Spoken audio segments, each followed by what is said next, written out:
നമസ്കാരം. നമ്മുടെ 20s എന്ന് പറയുന്നത് വളരെ കയോട്ടിക് ആയിട്ടുള്ളൊരു ടൈം പീരീഡാണ്.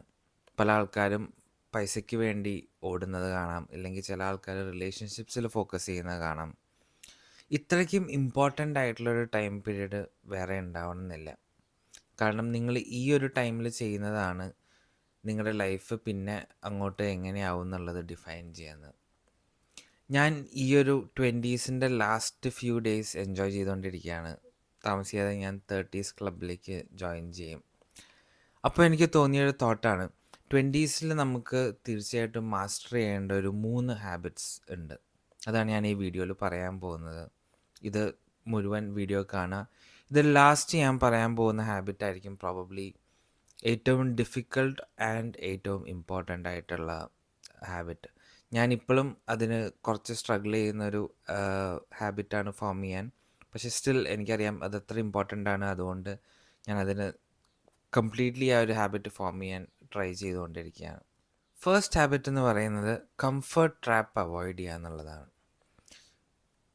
നിങ്ങളുടെ 20സിൽ നിങ്ങൾക്ക് പല രീതിയിലുള്ള ചോയ്സസ് എടുക്കേണ്ട ഒരു ടൈമാണ്.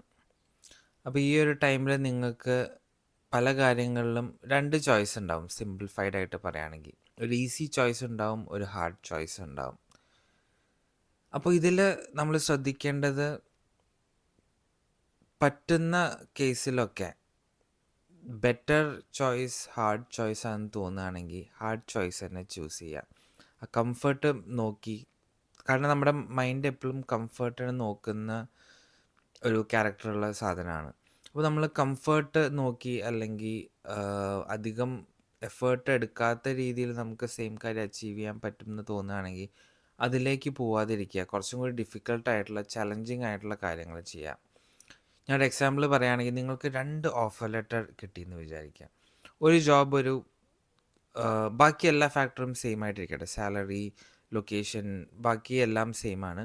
പക്ഷെ ഒരു ജോബ് നിങ്ങൾക്ക് വലിയ എഫേർട്ടൊന്നും എടുക്കണ്ട, ജസ്റ്റ് അവിടെ പോവുക, അവിടെ ഇരിക്കുക, അവരുടെ ഒരു വലിയൊരു സിസ്റ്റത്തിൻ്റെ ഒരു പാർട്ടായിട്ട് അങ്ങനെ വലിയ കാര്യങ്ങളൊന്നും ചെയ്യാതെ പോയാൽ സാലറി മേടിച്ച് വീട്ടിൽ വരാം എന്നുള്ള രീതിയിലുള്ളൊരു ജോബാണ്. പക്ഷെ സെക്കൻഡ് ജോബ് എന്ന് പറഞ്ഞാൽ കുറച്ചും കൂടി ഒരു ചലഞ്ചിങ് ആയിട്ടുള്ളൊരു ജോബാണ്. നിങ്ങൾ ചിലപ്പോൾ പുതിയ കാര്യങ്ങൾ പഠിക്കേണ്ടി വരും, അല്ലെങ്കിൽ കുറച്ചും കൂടി എഫേർട്ട് എടുക്കേണ്ടി വരും ആ ജോബിന് വേണ്ടിയെന്നുണ്ടെന്ന് വിചാരിക്കുക. അപ്പോൾ നിങ്ങൾ രണ്ടാമത്തെ ജോബാണ് ചൂസ് ചെയ്യേണ്ടത്. കാരണം ഫസ്റ്റ് ജോബിൽ നിങ്ങൾ കയറി നിങ്ങൾ ചിലപ്പോൾ ഒരു ചെറിയൊരു കാര്യം, നിങ്ങൾക്ക് അറിയാവുന്ന കാര്യം തന്നെ റിപ്പീറ്റഡ്ലി ചെയ്യുന്ന ഒരു ജോബാവാം. അതങ്ങനെ തട്ടിമുട്ടിപ്പോയി നിങ്ങളുടെ 20s അങ്ങനെ കടന്നു പോകും. പക്ഷേ 20s കഴിയുമ്പോഴത്തേക്കും ചിലപ്പോൾ നിങ്ങളുടെ ആ ഒരു സ്കില്ല് അല്ലെങ്കിൽ നിങ്ങളുടെ എക്സ്പീരിയൻസ് ഒബ്സൊലീറ്റ് ആവാനുള്ള ചാൻസ് വളരെ ഹൈ ആണ്. പക്ഷേ അതേസമയം സെക്കൻഡ് ജോബ് കുറച്ചും കൂടി ചലഞ്ചിങ് ആയിട്ടുള്ളതാണ്. നിങ്ങൾ പുതിയ പുതിയ കാര്യങ്ങൾ പഠിക്കേണ്ട ഒരു ജോബാണ്. കോൺസ്റ്റൻ്റ്ലി നിങ്ങളെ തന്നെ ഇന്നോവേറ്റ് ചെയ്യേണ്ട ഒരു ജോബാണ് എന്നുണ്ടെങ്കിൽ ആ ഒരു ജോബിൽ എപ്പോഴും നിങ്ങൾ പുതിയ കാര്യങ്ങൾ പഠിക്കും, നിങ്ങൾ പുതിയ കാര്യങ്ങൾ അറിഞ്ഞിരിക്കും.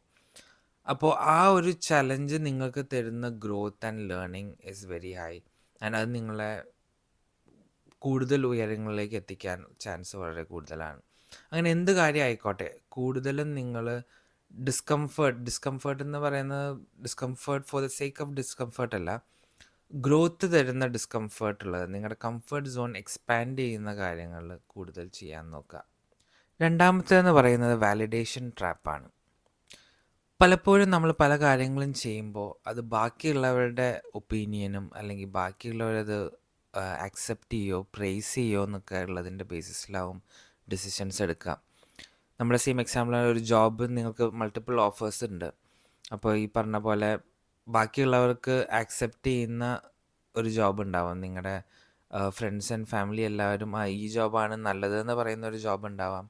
അതേപോലെ തന്നെ നിങ്ങൾക്ക് താല്പര്യമുള്ള അല്ലെങ്കിൽ നിങ്ങൾക്കറിയാം ഈ ഒരു ഫീൽഡാണ് കുറച്ചും കൂടി ഓവർ ദ നെക്സ്റ്റ് 5 years ബെറ്ററായിട്ട് പെർഫോം ചെയ്യുക, ഗ്രോത്ത് ഇവിടെയാണ്, നിങ്ങൾക്ക് പഠിക്കാൻ കൂടുതൽ പറ്റുന്നത് മറ്റൊരു ജോബിലാണെന്നുണ്ടെങ്കിൽ നിങ്ങൾക്ക് ഉള്ള ആ അറിവ് വെച്ചുള്ള ആ കൺവിക്ഷൻ വെച്ചിട്ടുള്ള ചോയ്സ് ചൂസ് ചെയ്യുക.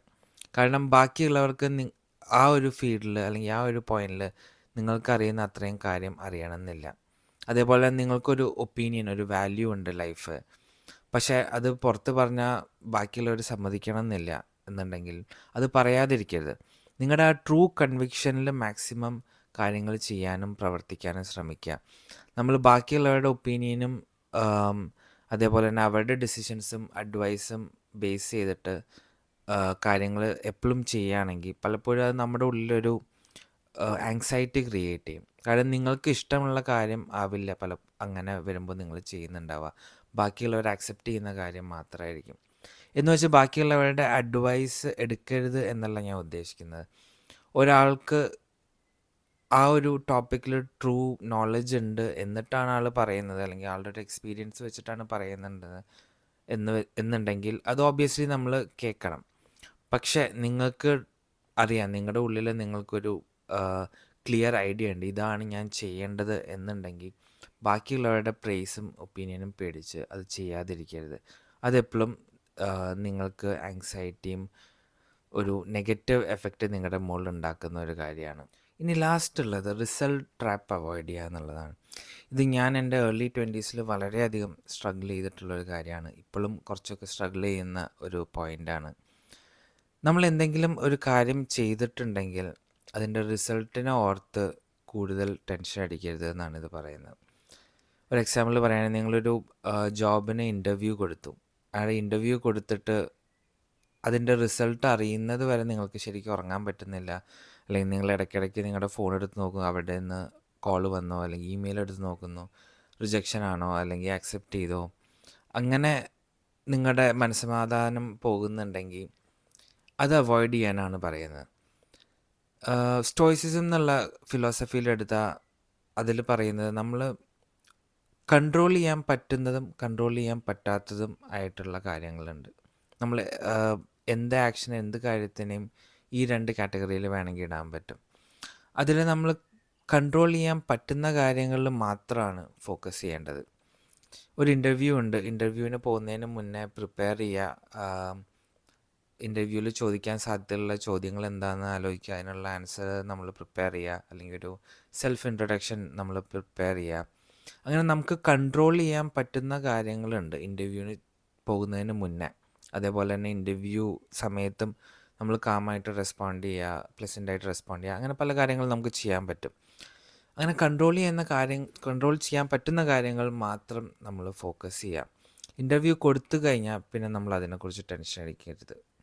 കാരണം ഒരു ഇൻ്റർവ്യൂ നിങ്ങൾക്ക് റിസൾട്ട് പോസിറ്റീവായിട്ട് വരിക എന്നുള്ളത് ആക്ച്വലി നിങ്ങളുടെ നോളജോ അല്ലെങ്കിൽ നിങ്ങളുടെ ആ ഇൻ്റർവ്യൂ എങ്ങനെ കൊടുത്തു എന്നുള്ളത് മാത്രം ഡിപ്പെൻഡ് ചെയ്യുന്ന കാര്യമല്ല. പല ഫാക്ടേഴ്സ് ഉണ്ട്. ബാക്കിയുള്ള കാൻഡിഡേറ്റ്സ് അല്ലെങ്കിൽ ആ ഇൻ്റർവ്യൂ പാനലിലിരുന്ന ആൾക്കാരുടെ അപ്പോഴത്തെ മൂഡ്, അങ്ങനെ നമുക്ക് കൺട്രോൾ ചെയ്യാൻ പറ്റാത്ത പല കാര്യങ്ങളും കൂടിച്ചേർന്നിട്ടുള്ള ഒരു റിസൾട്ടാണ് ഇൻ്റർവ്യൂ നിങ്ങൾക്ക് ഫേവറബിൾ ആണോ അല്ലേ എന്നുള്ളത്.